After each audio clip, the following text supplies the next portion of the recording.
Hello and welcome to another update video about Polygon MATIC. So yeah, sorry I couldn't really keep up with updating yesterday and today.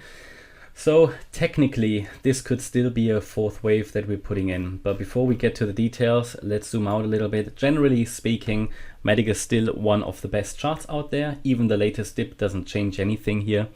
If you compare it with other coins are so close to making a new bear market low.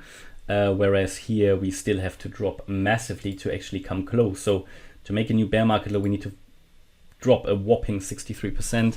So yeah, as I emphasized in recent weeks, it's good to focus on high quality charts. Yeah, but even some of them are currently breaking down. You know, as you know, there is never certainty in these markets.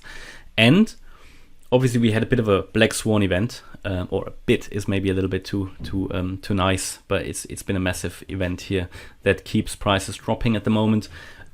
My view hasn't changed though of the MATIC chart, so still here this as a wave 1, and this as a wave 2, and we're now possibly in a third wave.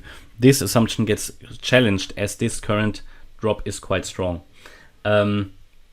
So obviously, you know, what's going on in crypto at the moment is more of a fundamental event. So ongoing trends, ongoing wave patterns can be distorted, can be stretched a little bit. So we take a look now at this third wave. In the third wave, the current assumption is still that this here is a wave 1, a wave 2 coming, 3 up, 4 down, 5 up.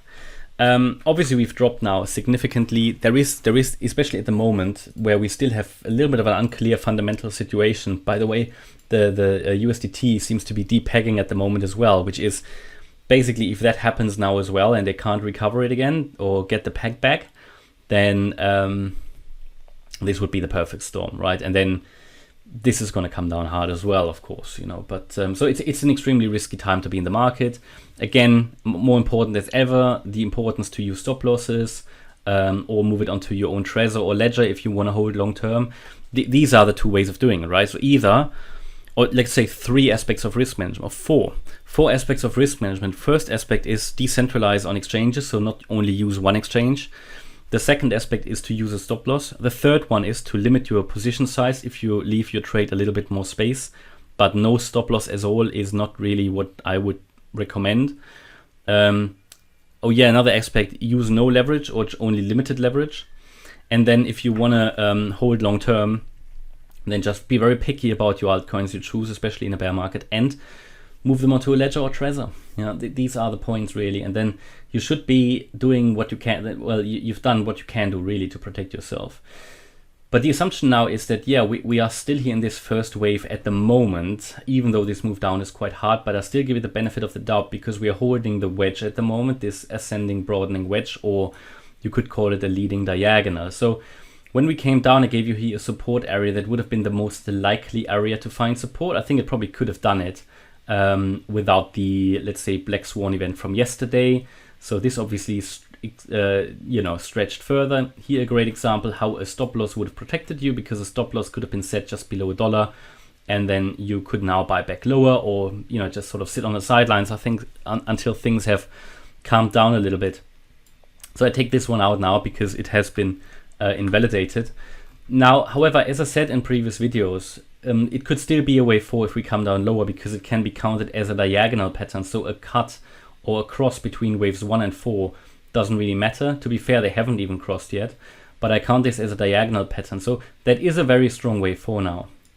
And to be fair, it shouldn't drop much lower. If it loses the support here in the wedge, and by the way, this is also the 50-day moving average here in yellow, then I think we have a really good chance to get back into the wider support area, which is basically, I'll put that on the chart for you, which is basically this area here, yeah, going all the way down to 47 cents. I did say to you before that there isn't really anything exactly bearish on this chart until we drop below 47 cents. And this is still true, yeah. So at the moment, as I said, the assumption is still that we are in a third wave, but should we lose this support in this wedge, then I think we're going to come down and retest here the 68 cent level. And then we have to understand that this could very well then be just the wave 2. The wave 2 was never finished, the wave 2 is sitting here. But again, all of this would still be part of a higher level bullish scenario. MATIC, one of the few really good charts out there still, that's also holding really well at the moment. Of course it's coming down, but it's so far away still from its June low. So yeah, at the moment, I mean, we are now obviously oversold, but a lot of coins are. It's an extremely uncertain. Oh, we're not even oversold on the 4 hour chart. On the 1 hour we are now. Yeah, so on the 4 hour, I think we soon will be. On the daily chart, also not really yet. So this still leaves room for further downside, but it also shows the strength of the coin. So it just shows that we were kind of overbought, right? I mean, you remember it did rally massively, and we expected a setback. Now it did come down a bit stronger than expected, even though we recognized it could hit the support of this wedge, could still be a wave 4, but now we had a make or break point. So if we lose this level, I think it can easily come down to 68 cents.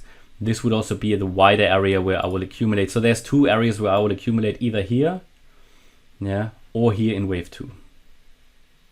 This is sort of, these are the 2 areas. A few days ago, I took profits at, I think, $1.11 before it did another jump. And I made you aware. But I'm comfortable now sitting, you know, just having taken some profits, obviously, in the latest spike, because things were getting exhausted. Yeah, they were getting exhausted. We were overbought, obviously, and we had this massive rally in a third wave, where we're still looking at the Y5 to come, because this was actually a bit too strong to consider that a 5th wave. So yes, still waiting for the 5th wave, but I want to see now how the price is going to react to here. Then I will maybe do another update later today. But the 2 options are either rally now in a 5th wave. Now that would need to be a massive rally, because in a broadening ascending wedge, you would want to get above the wave 3. This is now, yeah, obviously this is now starting to get a little bit less realistic. So we have to really understand that we could be on our way into this yellow support area. So there's 2 areas where I will buy, either here or in a wave 2 support area. But to determine, are we already in wave 2? Only possible if we consider this here a truncated wave. Not really ideal. Yeah, nothing I would really emphasize. So again, we are now at support. We have a chance to rally higher. If we do, I think there isn't much resistance along the way. Maybe a little bit here at 96, 97 cents around the dollar mark. And then here around 130. And then we could do the wave 5 of 1. Not too high confidence anymore. Not with the uncertainty that we currently have in the market. Please, whatever you're doing, be very careful, yeah? Be very careful in the current market environment. I think it's good to just let it settle a little bit. Let the dust settle, see where we are. We get some recovery at some point, because a lot of coins are now oversold. But is it really the end of this black swan event? We don't know.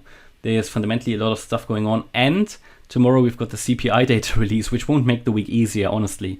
But yeah, the trend is generally still up, but short term we can come down into this support area, and there isn't really anything bearish on this chart until we drop below 47 cents. That's really all I can tell you. And then we can make it to around $1.80 here in the 3rd wave to the upside. Okay, and that's my update about MATIC. Hope you liked the update.